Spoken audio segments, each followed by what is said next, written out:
Good morning, everyone. Right now, we're here at the Southern Academy for Performing Arts, where in just a few moments, we expect that the funeral procession to take place for Mr. Bastille Pandey, the fifth Prime Minister of Trinidad and Tobago.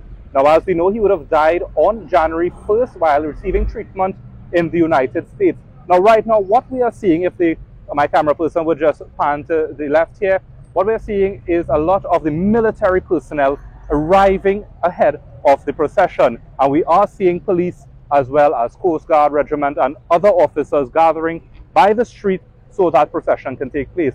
Now, that procession is carded to take place shortly after 7 a.m. Well, it's carded to begin at 7 a.m., but we anticipate that it's going to have a bit of a late start. And already we have members of the public who are here and are lined up to get their last look at Mr. Pandey. And one such person we have with us is Ms. Rohini Rambalak. Ms. Rohini, tell me, who are you here with today? I am here with my cousin Sumintra. We are both from Pinal, and it's a community that really supports the UNC government.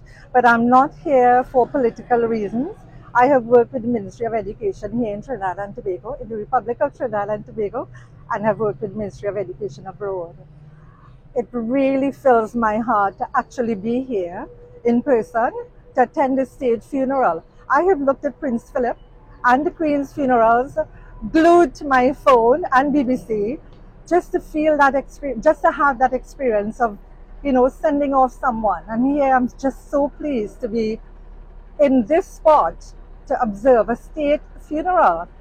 I think our history books need to show progression. Mr. Bastille Pandey, he has had a unique tenure, and I think it's only fitting that we should name the airport after him. We had the Norman Manley Airport. I think now the airport in Jamaica is called Sangster International. It will be really, really wonderful if we can see the airport named after Mr. Bastille Pandey. Fortunately, while I was abroad, I could say, yes, Shiva Boys, it's something that our family did and made in Pinal for the community, but I think he needs a bigger send-off.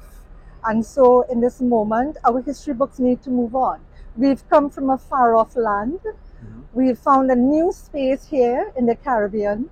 We have planted our roots, and it's so wonderful to see all of this state preparation for our former Prime Minister.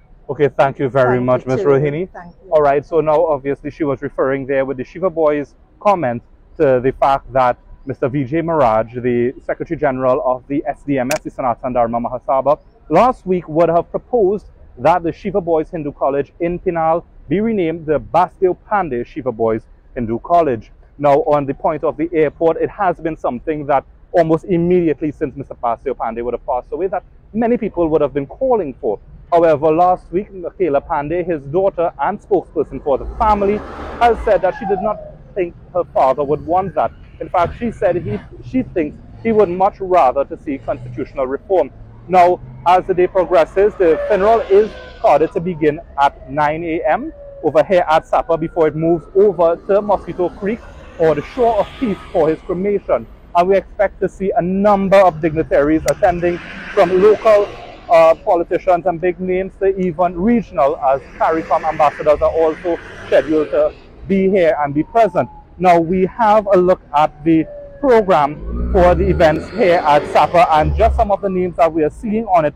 We see that the Chief Justice, Mr. Ivor Archie, is expected to be here, as well as the Honorable Keith Rowley, as well as President Christine Kangaloo.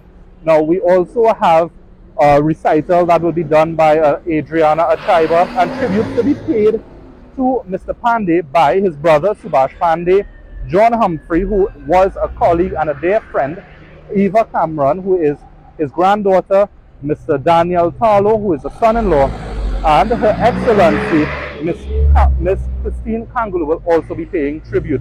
Now, the procession, as I said earlier, is expected to take place in a few short moments, so stay tuned and we'll bring you more of that as it happens.